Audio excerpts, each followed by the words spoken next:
Hey guys, this is OddOneGaming, and this is going to be a Godforge video. And today I'm not alone, but I'm joined by Simon from Fateless. How are you doing, Simon? I'm doing really well. Yeah, really well. Lots going on right now. We're kind of like building up to an alpha experience. So super busy, but I mean, yeah, I'm on top of the world, honestly. It's lots of fun.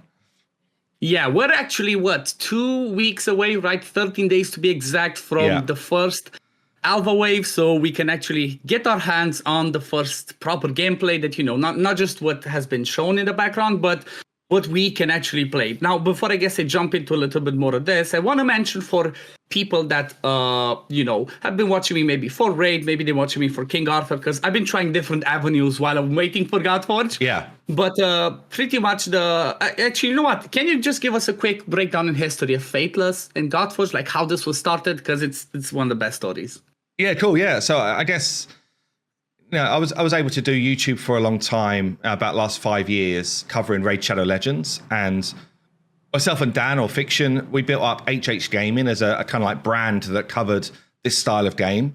Had a really great community. And that community basically said, look, you know so much about this genre. Why don't you try and create your own game to come in and fix some of the kind of like challenges of the genre?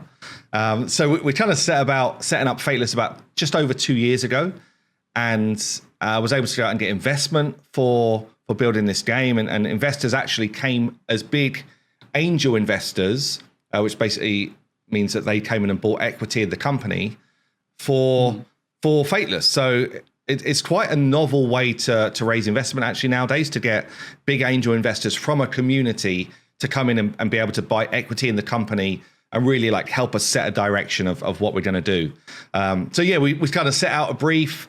We went and recruited some absolute legends, honestly, to build our team. Yeah, it's that's been the insane. thing. Let me jump in to say a bit, because people lots of people might see videos and leave comments of being like, oh, how can this game succeed? It's like, because the reality is the Godforge and Fateless as a studio is built on, gamers, from the gamers for the gamers, right? It's everything about community.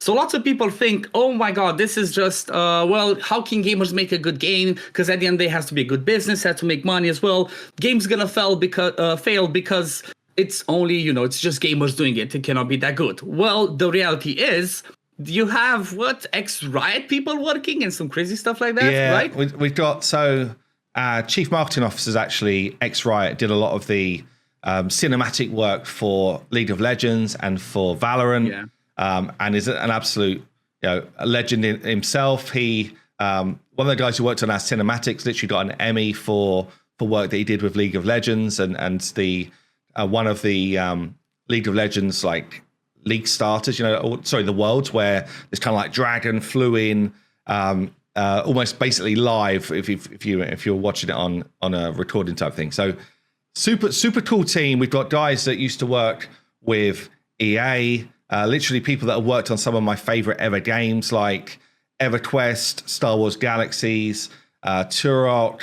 It's honestly, it's crazy. It's crazy. And also some of our animators are kind of like ex-film that transitioned over to gaming. So I only found this out recently, but one of the guys worked on Space Jam as one of the sort of key animators for the film. And like, super cool backgrounds for our core team, right? And so yeah, as a founder of the business, and I include Sham and Dan in that as well. We are the vision setters. Don't get me wrong, we get in the mix. We are doing work, but ultimately we have got absolute professionals doing the work on a day-to-day, and we're like the vision setters. We're working with the design team, which is kind of led by Saf or Paul.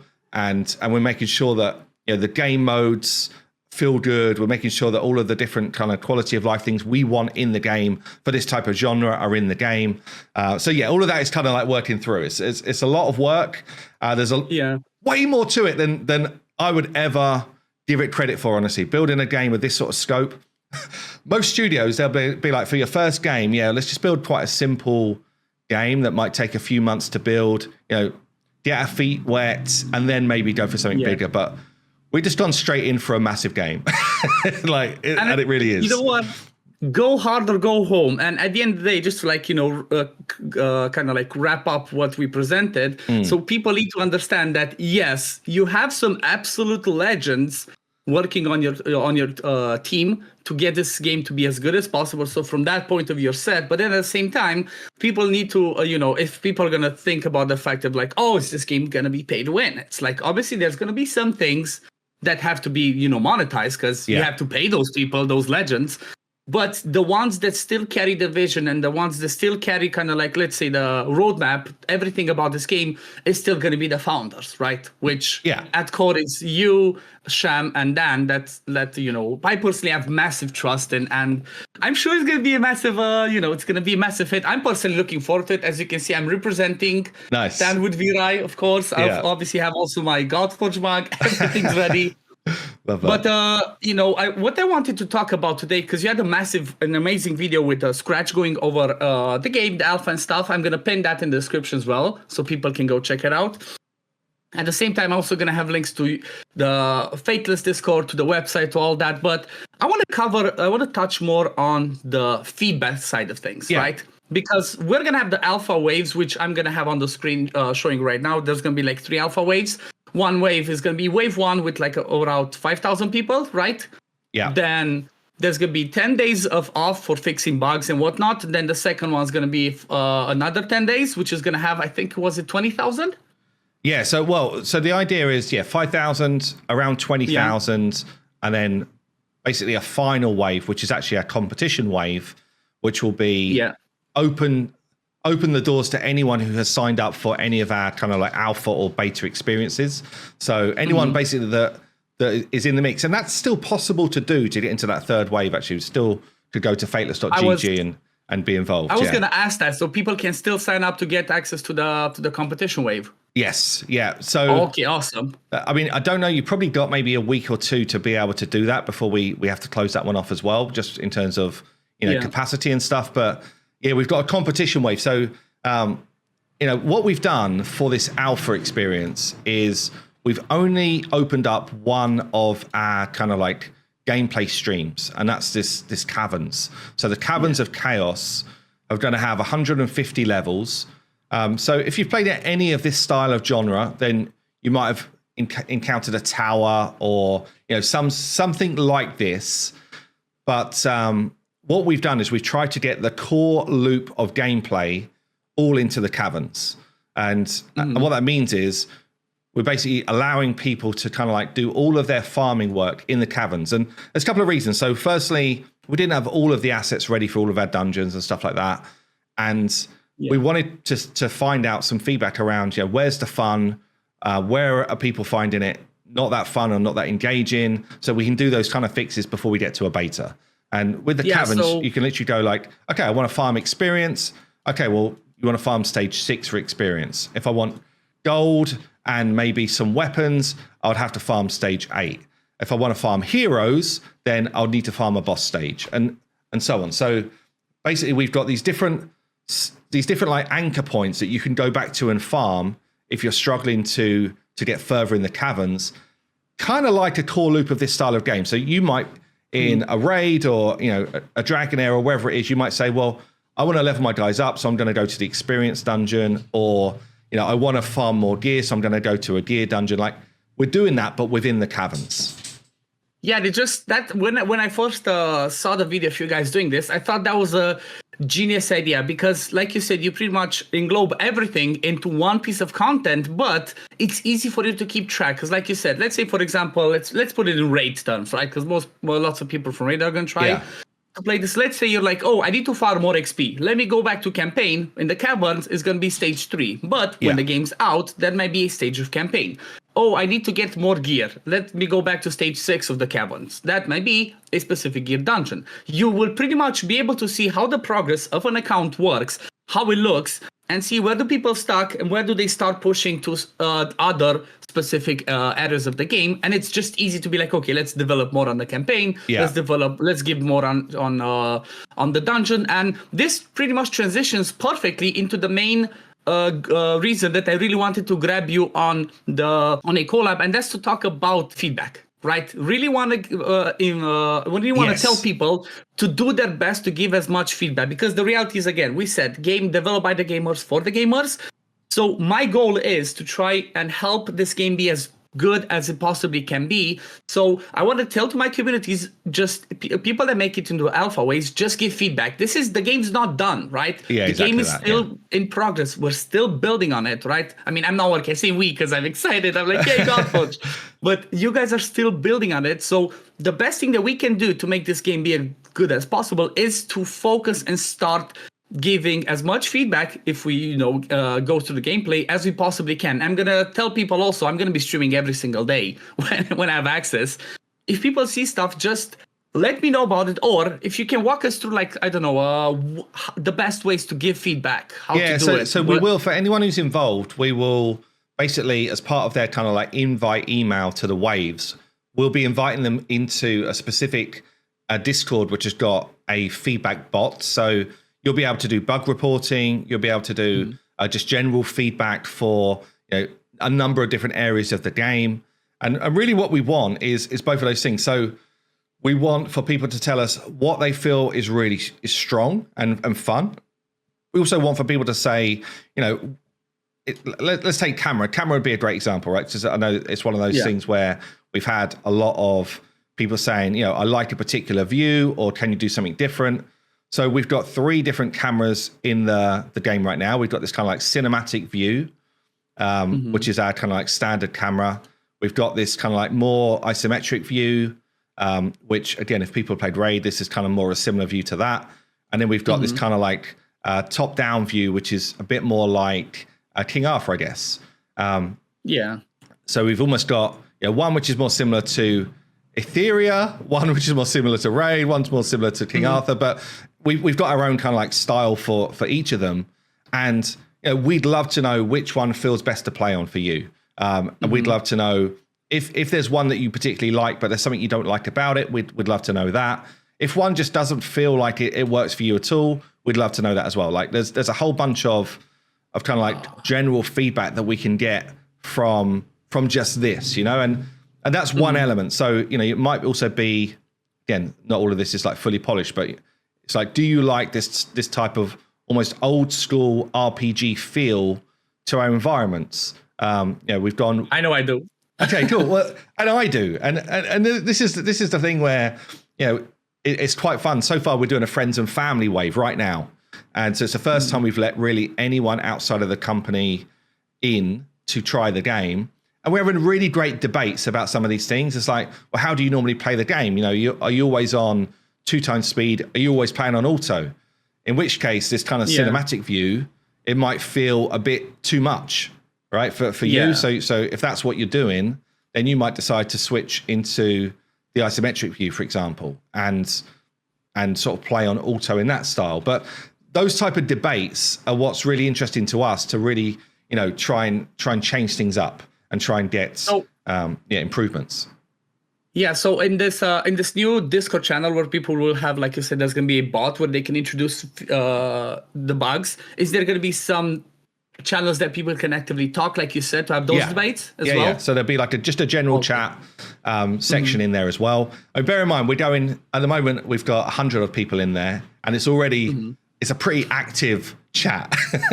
So I'm just curious. 4 CMs. Yeah, which is why we have very separate areas for like bot reporting. You'd literally need to go in, you'd fill out a mini form that just says, let's say there was a bug here. So let's say I clicked on this piece of gear and I don't know, it had a weird stat or something. Something didn't feel right. So basically on that screen for the bot report, I could say, right, finished floor 1, was meant to get this thing, but I didn't. I got this thing instead. Or the piece of gear I clicked on, I couldn't click on it, for example. Maybe that's it. I'd be like, oh, that didn't work to click on it. That would go into a bug report. And then what's even better for us, if someone's got like a either screenshot or mini video to show the example. And then we also ask, can you reproduce it? So if I was to replay the level and get the next piece of gear, did it happen again? So there's a bunch of things which that's what our QA team are doing like 24/7, by the way. But what's great here is just scale of numbers, in terms of people experiencing the game, feeding stuff back to us. And there's a whole bunch of stuff we already know about that we just can't get fixed in time for the alpha. So we kind of have this rule of priority, and it's like, okay, critical bug, it totally breaks the game from working, right? So so there might be a hero that just breaks the game. So that goes as a critical, we cannot launch alpha unless that's done. Then you have like high, and it might be like, we've had it recently, a couple of the characters are not animating properly, so just stand there T-posed. That's high because, again, the visual and the experience is crap for a player. And then you kind of work your way down. So you might have a low bug. I wonder if there's a good example here.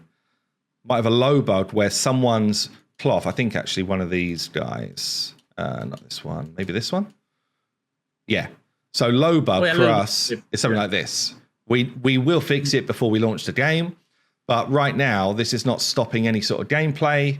And we still want people that experience these things in the alpha to feed that back. But for us, that's not going to stop us releasing the alpha because that's not stopping the gameplay loop. It's not stopping you enjoying the game. It's just a visual bug that we need to fix. Yeah, I have a quick idea towards this, which I'm quite sure maybe already, are going to do it or will already implement it. But quick suggestion, obviously, because you're going to have that Discord with lots of people bringing everything. Yeah. As soon as you see, I guess, more bugs being reported, I guess you're going to have a channel or maybe several channels of like known bugs. Yeah. So people come and introduce something like, you don't want 1,000 people putting the same bug, right? It's like maybe have a slide rule, just please check this. They could be like, I don't know, visual related. We do have that. We do have that. And unfortunately, so definitely we're going to do that. So we're going to have frequently asked questions and we're going to have known bugs. But the reality is, people do not read those things before they post their bug. Yeah. They're so excited to have found a bug that they're like, no, must get it in. And we will just get tons of replication, or repetition. So a QA team will just read through it. They would know, they know the bug and they'll just close that down. We will get a lot of repetition. Unfortunately, you're right. It feels like that should be the way to do it. The reality is it's... people, I mean, it's still good, right? I still wanted to throw it out there. Yeah. Because it's still good to have, like, even if, let's say, 10 out of 100 people go and read and be like, oh, this was already reported, you save, the QA team, at least 10 people of going through their tickets as well, because I'm sure there's going to be a ton of stuff to work on. Now, one thing that I really want to mention that's extremely important, that unfortunately this is something that's true in life in general, that people do, and that has to be to do with the feedback. Make sure you also give positive feedback, because for some reason, we as human beings, doesn't matter if you go to like a spot to eat or sleep somewhere on vacation, we're always straight up gonna give feedback if it's something bad, right? If it's something like, oh, this sucks. But when something's good, you rarely go back to do that. Yeah. So I want to emphasize to the people as well, like, okay, maybe have like after playback, have a bigger posts that says as well, okay, this is what I liked. This is what I like. Like I like the visuals of this one. I like the camera, like you said. I like camera, like defense one. I like, for example, the gear sets. Like anything that people like, they should be giving that positive feedback as well. Because if people only come and give, bug reports and bad feedback, negative feedback, and even with a negative one, give constructive criticism, like if you have some suggestions. But if you don't say what you like, it's like, how would you guys know what to make? Yeah, it's true. It's true. What do you... Yeah. What's good for you, actually? It's like people need to understand that, because again, the goal of the game and my goal and your goal is to make this game be as good as possible and to be enjoyed as many people as possible. Now, are you going to be able to please 100% of people? Hell no, it's impossible. But if the majority of people speak up and tell you what they don't like, but also what they do like, I'm quite sure that the game is going to be doing amazing. Yeah, and that's it. Because there will be things where, we get some comments where people say, this looks like other games that I've seen before. And it's like, we're building a game in an established genre. So it's not like we're trying to create a brand new genre here. But and I think also for the alpha, it's going to be based on a kind of like tower system, which doesn't throw in a lot of our innovation as well. So a lot of our innovation we're going to see at launch, and things like our roguelikes, things like our normalized PvP, normalized PvE modes, those type of things which are quite fresh in the genre. So and also things like our mastery system, the way you gain masteries, the way you have to go out and basically master content to be able to unlock a mastery, and then you can equip that on any of the heroes you own once you've unlocked that mastery. There's a bunch of stuff which we are innovating in, and are really proud about the design work, but that doesn't really come across in this experience, because this experience is what I would call core loop. And core loop is pretty established for the genre, right? So, there's things which we don't have to, we decided to just kind of like, I guess use things which feel familiar, because we want people that enjoy the genre to instantly be able to come in and enjoy our game as well. So yeah, that's something good, because I'll give you an example. The reason why I kind of really got into Raid is that from some sort of that was my first proper gacha. I played some sort of Road to Survival, whatever before, but my first proper gacha was Raid. The reason why I got so into it is it kind of reminded me of Diablo 2 back in the day. Yeah.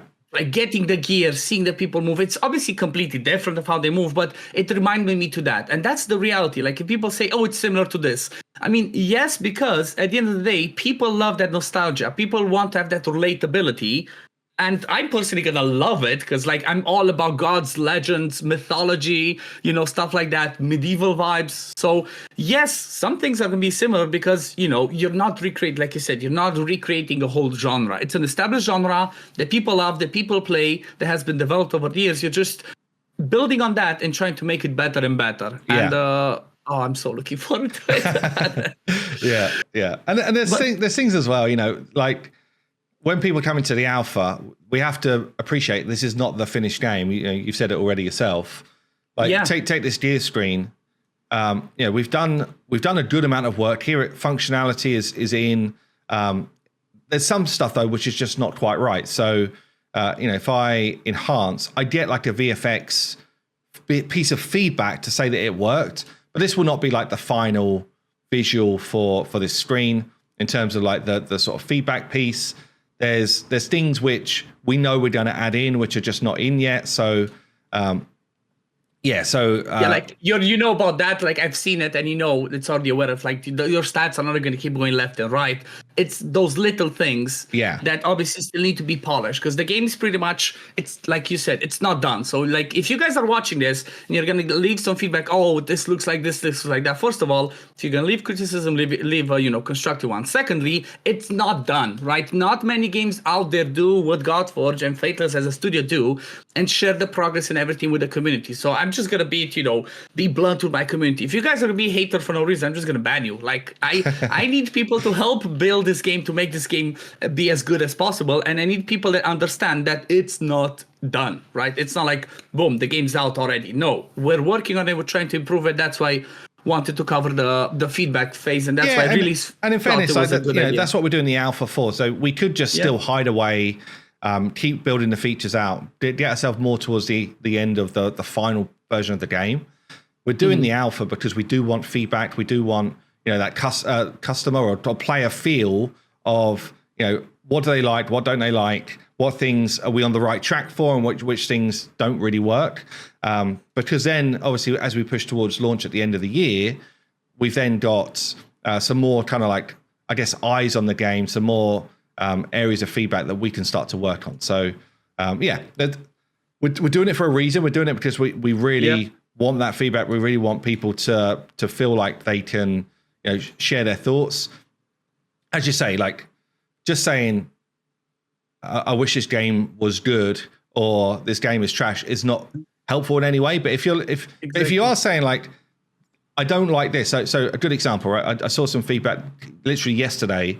Someone said to me, the gear sets, it's almost like too bright, too vibrant in terms of the background colors, and it doesn't really fit with the aesthetic for the rest of the game currently. And I looked at it and I was like, you know what? I kind of agree. Yeah. I'm you can have a point. Great feedback. I'm like, and mainly it's, anyway.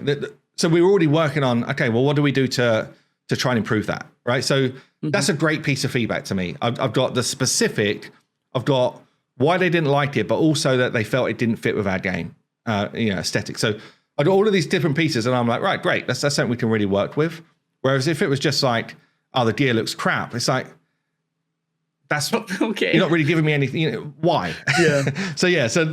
And anyway, that's why it's good to get a number of eyes on this game. It's good to be able to understand what people do and don't like, and actually start playing it. You know, we've been building this game now for basically 18 months, which people probably feel like that's a long time. It's actually not really that long for the complexity of the game that we're building.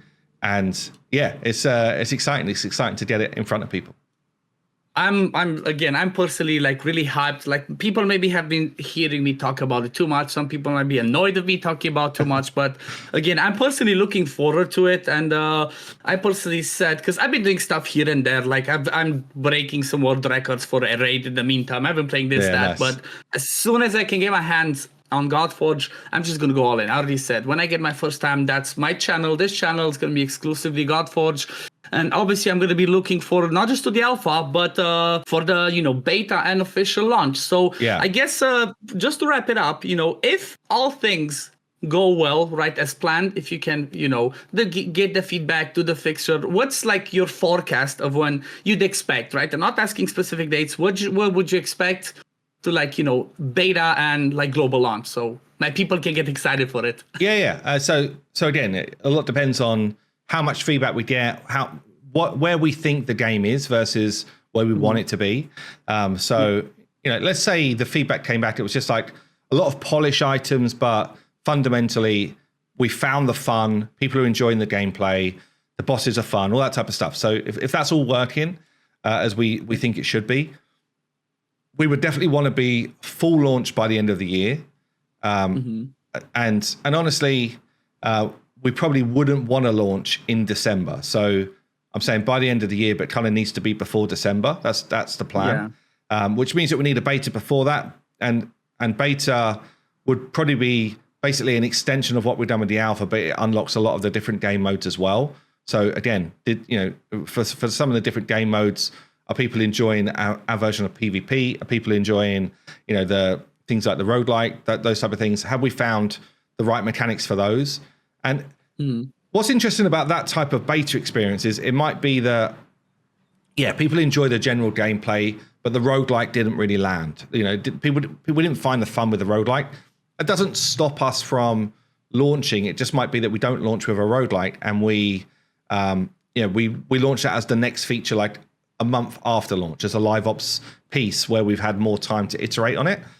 So there's a bunch of stuff we can do in that sense, but what we do want to do is want to make sure that we launch with a polished, cool product. So we're not in this kind of like race to launch to a certain date, to start clawing money back, all that type of stuff. We want to make sure that when we launch, it's a great product. It can compete with any of the best games that are currently out there in this genre. And it brings some fresh elements, some fresh gameplay, which I mean, by the end of the year is the plan, but hopefully we'll see.